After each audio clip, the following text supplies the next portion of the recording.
আমার প্রিয় ছাত্রছাত্রীবৃন্দ, West Bengal state ইউনিভার্সিটির অন্তর্গত বিভিন্ন কলেজের যে সমস্ত ছাত্রছাত্রী সেকেন্ড সেমিস্টারে পড়াশোনা করছো এবং তোমাদের সোশিওলজি মাইনর পেপার রয়েছে, তোমাদের জন্য এই ভিডিওটি অবশ্যই ভিডিওটি শেষ পর্যন্ত দেখবে, কোনো রকম স্কিপ করবে না, তাহলে তোমাদের এই প্রয়োজনীয় ইনফরমেশন তোমরা জানতে পারবে না। দেখো, ওয়েস্ট বেঙ্গল স্টেট ইউনিভার্সিটি বা Barasat university second semester sociology minor introducing Indian society, এই সিলেবাসের উপরে তোমাদের পড়তে হবে। এই সিলেবাসের উপরে আমাদের নোটস রেডি আছে। তোমরা যদি সংগ্রহ করতে চাও 250 টাকা পেমেন্ট করতে হবে। শর্ট প্রশ্ন, বড় প্রশ্ন, কমপ্লিট উত্তর সহ পেয়ে যাবে। এর বাইরে কোনো প্রশ্ন উত্তর পড়তে হবে না, পরীক্ষা 100% কমন পাবে। তাই দেরি না করে আজই নিজে দেওয়া হোয়াটসঅ্যাপ নম্বরে যোগাযোগ করো। এটাই PhonePe, Google pay, Paytm number. এই নাম্বারে পেমেন্ট করতে হবে এবং পেমেন্টের অরিজিনাল রিসিভ কপিটি আমাদের এই হোয়াটসঅ্যাপ নাম্বারে শেয়ার করতে হবে। তোমাদের চিন্তার কোনো কারণ নেই যে তোমরা পেমেন্ট করবে নোটস পাবে না, এমন হবে না। তবে কখনোই রিসিভ কপি এডিট করে আমাদের পাঠাবে না, কারণ সবসময় পেমেন্ট চেক করে তারপরে আমরা নোটস পাঠাই। তাই সবসময় তোমরা অরিজিনাল পেমেন্ট করে নোটস সংগ্রহ করবে, কেউ ডুপ্লিসিটি করার চেষ্টা করবে না, কারণ তাতে তোমাদের যেমন সময়ের অপচয় হবে, আমাদেরও সময়ের অপচয় হবে। আমাদের যেহেতু অভিজ্ঞ শিক্ষক মণ্ডলীর দ্বারা এই নোটসগুলো তৈরি হয় এবং প্রচুর টাকা খরচ করে নোটস তৈরি করা হয়, তাই আমাদের সঙ্গে তোমরা কেউ সেই রকম নেগেটিভ কিছু করবে না। আর তোমরা যদি নোটস সংগ্রহ করতে চাও তবে নিচে দেওয়া হোয়াটসঅ্যাপ নাম্বারে যোগাযোগ করে নোটসগুলো সংগ্রহ করবে। আর যদি ভাবো যে না, আমরা এগুলো নোটস তৈরি করে নিয়ে পড়বো, তাহলে তোমাদের ব্যক্তিগত ব্যাপার, তোমরা নিজেরা তৈরি করে নিয়েও পড়তে পারো। সিলেবাস 2025 কী আছে দেখো। 1 নম্বর ইউনিটে রয়েছে ভারতের ঐক্য ও বৈচিত্র্য, 2 নম্বরে রয়েছে মৌলিক সামাজিক প্রতিষ্ঠান, 3 নম্বরে রয়েছে জাতির ধারণা, বৈশিষ্ট্য, সমালোচনা। তারপরে ইউনিটে রয়েছে তোমাদের পরিবার, ঐতিহ্যবাহী যৌথ পরিবার এবং যৌথ পরিবারের ভাঙন সম্পর্কিত বিতর্ক।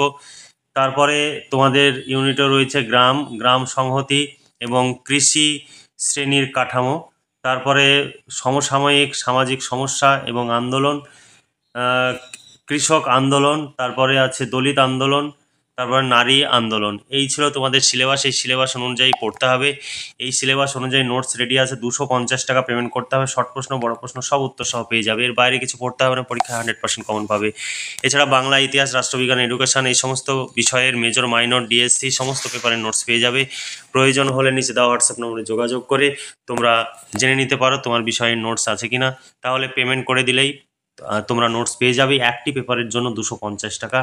আর তুমি যটি পেপার নিবে সে অনুযায়ী 250 টাকা করে যোগ হবে। তোমরা 2টি পেপার নিলে 500 টাকা, 3টি পেপার নিলে 750 টাকা ইত্যাদি।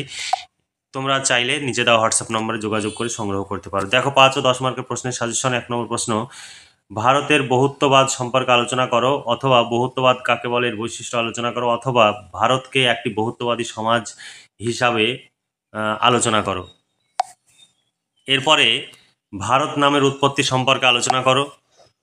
3 নম্বর প্রশ্ন, ভারত কিভাবে বৈচিত্র্যের মধ্যে ঐক্যের ধারণা প্রদান করে আলোচনা করো।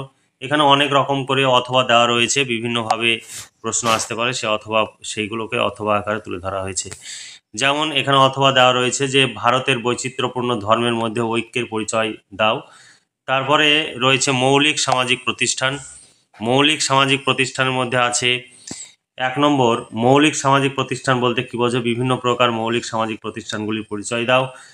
তারপরে সামাজিক প্রতিষ্ঠানের বিভিন্ন প্রকারভেদ বা ধরন সম্পর্কে আলোচনা করো। 2 নম্বর প্রশ্ন, মৌলিক সামাজিক প্রতিষ্ঠানের বৈশিষ্ট্যগুলি লেখো। 3 নম্বর, প্রতিষ্ঠানের সংজ্ঞা দাও, প্রতিষ্ঠানের বৈশিষ্ট্য, কার্যাবলী বা গুরুত্ব সম্পর্কে আলোচনা করো। 4 নম্বর, সম্প্রদায় বা জনসম্প্রদায়ের সংজ্ঞা দাও, সম্প্রদায়ের বৈশিষ্ট্যগুলি লেখো। এখানে অনেক অথবা দেওয়া রয়েছে। তারপরে প্রশ্ন, আত্মীয়তার ধারণা ব্যাখ্যা করো, অথবা আত্মীয়তার বন্ধন বা সম্পর্ক বলতে কী বোঝো, আত্মীয়তার বিভিন্ন রীতি সম্পর্কে লেখো। ভারতীয় সমাজে আত্মীয়তার সম্পর্কের গুরুত্ব আলোচনা করো। এরপরে জাতি থেকে প্রশ্ন, জাতির অর্থ লেখো বা জাতির ধারণা সম্পর্কে আলোচনা করো, অথবা ভারতীয় সমাজে জাতি ব্যবস্থার উপরে একটি সংক্ষিপ্ত টিকা লেখো। তারপরে প্রশ্ন, জাতি ব্যবস্থা বা জাতিভেদ প্রথার বৈশিষ্ট্যগুলি আলোচনা করো। তারপর জাতি ব্যবস্থার পরিবর্তন সম্পর্কে আলোচনা করো। তারপরে প্রশ্ন, স্বাধীন ভারতে জাতি বা জাতিভেদ প্রথা বা জাত ব্যবস্থার পরিবর্তনের কারণগুলি আলোচনা করো। আধুনিক ভারতে জাত ব্যবস্থা টিকে থাকার কারণগুলি লেখো। জাতি ও শ্রেণী বা বর্ণের মধ্যে পার্থক্য লেখো।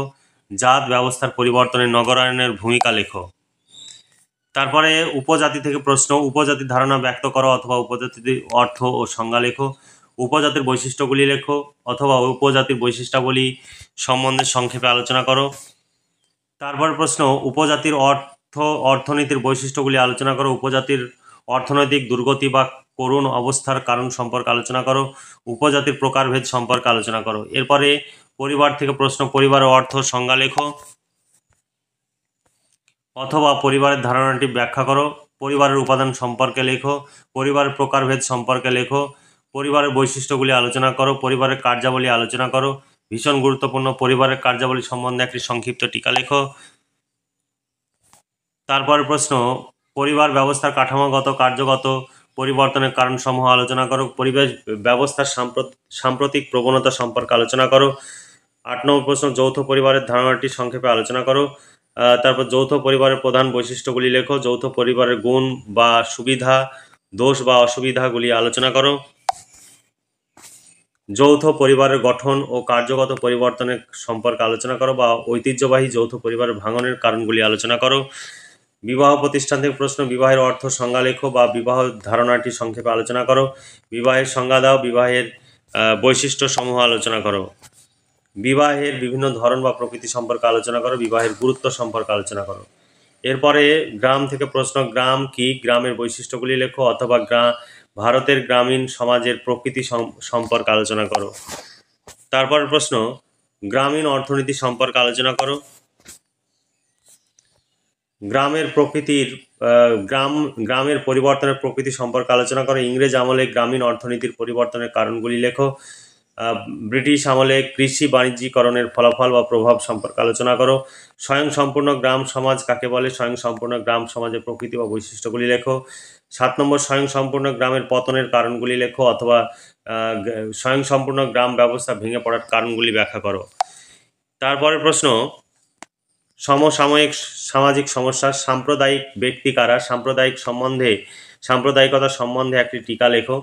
2 নম্বর, ভারতের সাম্প্রদায়িকতার কারণসমূহ আলোচনা করো, ধর্মনিরপেক্ষতার সম্বন্ধে সংক্ষেপে আলোচনা করো, ধর্ম কিভাবে সাম্প্রদায়িকতার কারণ হয়ে দাঁড়ায় ব্যাখ্যা করো। এরপরের প্রশ্ন, কৃষক আন্দোলন থেকে তেভাগা আন্দোলনের উপরে একটি সংক্ষিপ্ত টিকা লেখো, নকশালবাড়ি আন্দোলনের কৃষক আন্দোলন সম্পর্কে লেখো। 3 নম্বর, কৃষক আন্দোলনের কারণসমূহ আলোচনা করো। দলিত আন্দোলন থেকে প্রশ্ন, ভারতের দলিত আন্দোলন সম্পর্কে আলোচনা করো। তারপরে নারী আন্দোলন, ভারতের স্বাধীনতার পরবর্তী নারী আন্দোলনের উপরে সংক্ষিপ্ত আলোচনা করো অথবা উত্তর ঔপনিবেশিক ভারতের নারী আন্দোলন সম্পর্কে লেখো, ঔপনিবেশিক ভারতে নারী আন্দোলন সম্পর্কে লেখো বা ব্রিটিশ আমলের নারী আন্দোলন সম্পর্কে লেখো। এই ছিল তোমাদের সাজেশন ভিত্তিক প্রশ্ন। এই সমস্ত প্রশ্নের উত্তর পেয়ে যাবে, এর সঙ্গে 2 মার্কের শর্ট প্রশ্নের উত্তর পেয়ে যাবে। 250 টাকা পেমেন্ট করতে হবে, অর্থাৎ শর্ট প্রশ্ন বড় প্রশ্ন সব উত্তর সহ পেয়ে যাবে। যে ধরনের প্রশ্ন পরীক্ষায় থাকবে সমস্ত ধরনের প্রশ্ন উত্তর তোমরা পেয়ে যাবে। একটি পেপারে মাত্র 250 টাকা পেমেন্ট করতে হবে। তোমরা দেরি না করে আজই নিচে দেওয়া হোয়াটসঅ্যাপ নম্বরে যোগাযোগ করো এবং নোটসগুলো সংগ্রহ করে ঘরে বসে পড়াশোনা করো, তোমরা ভীষণভাবে উপকৃত হবে। এবার সাজেশন ভিত্তিক প্রশ্ন উত্তর দেখো, তোমাদের এখানে প্রশ্ন দেওয়া আছে, তারপরে পরপর পয়েন্টস আকারে উত্তর লেখা রয়েছে। তোমরা যদি নোটসগুলো সংগ্রহ করো ভীষণভাবে উপকৃত হবে। এর বাইরে কিছু পড়তে হবে না, পরীক্ষা 100% কমন পাবে। তাই দেরি না করে আজই নিচে দেওয়া হোয়াটসঅ্যাপ নম্বরে যোগাযোগ করো এবং নোটসগুলো সংগ্রহ করে ঘরে বসে পড়াশোনা করো, তোমরা ভীষণভাবে উপকৃত হবে। তাই দেরি না করে এখনই নিচে দেওয়া হোয়াটসঅ্যাপ নাম্বারে যোগাযোগ করো। তোমার নিজের PhonePe, Google pay, Paytm number না থাকলে তুমি অন্য যে কোনো নাম্বার থেকে পেমেন্ট করতে পারো। পেমেন্টের সাকসেসফুল মেসেজটি তোমার মোবাইল থেকে ছবি তুলে পাঠাবে অথবা সেই সাকসেসফুল মেসেজটি শেয়ার করে তোমার হোয়াটসঅ্যাপ নাম্বারে নেবে, তারপর তোমার হোয়াটসঅ্যাপ নাম্বার থেকে আমাদের পাঠাতে হবে। একটি পেপারের জন্য 250 টাকা পেমেন্ট করতে হবে। 2 মার্ক, 5 মার্ক, 10 মার্ক সমস্ত ধরনের প্রশ্নের উত্তর পেয়ে যাবে। এর বাইরে কিছু পড়তে হবে না, পরীক্ষা 100% কমন পেয়ে যাবে। শুধু সোশিওলজি নয়, বাংলা, ইতিহাস, রাষ্ট্রবিজ্ঞান, এডুকেশন, দর্শন এই সমস্ত পেপারের মেজর মাইনর পেপারের নোটস পেয়ে যাবে। ডিএসসি পেপারের নোটস পেয়ে যাবে। চাইলে নিজে দেওয়া হোয়াটসঅ্যাপ নম্বরে যোগাযোগ করে নোটস সংগ্রহ করতে পারো। অভিজ্ঞ শিক্ষক মণ্ডলী দ্বারা আমাদের এই নোটস তৈরি হয় এবং প্রচুর টাকা খরচ করে এই নোটসগুলো তৈরি হয়। 12খানা ইউনিভার্সিটির নোটস তৈরি হয়। তাই তোমরা যদি আমাদের কাছে নোটস সংগ্রহ করো পরবর্তী সেমিস্টারগুলোতে আমাদের কাছে নোটস পাবে। তাই এখানে ওখান ছুটে বেরিয়ে আমাদের এই নোটস সংগ্রহ করতে না গিয়ে আমাদের কাছে নোটস সংগ্রহ করো এবং ঘরে বসে পড়াশোনা করে পরীক্ষার প্রস্তুতি নাও। তোমরা ভীষণভাবে উপকৃত হবে এবং খুব ভালো ফলাফল করতে পারবে। তাহলে আজকে এই পর্যন্তই। তোমরা ভালো থেকো, সুস্থ থেকো এবং খুব ভালোভাবে পড়াশোনা করে পরীক্ষার প্রস্তুতি নাও। এই শুভকামনা জানিয়ে আজকের ভিডিওটি এখানে সমাপ্তি ঘোষণা করছি।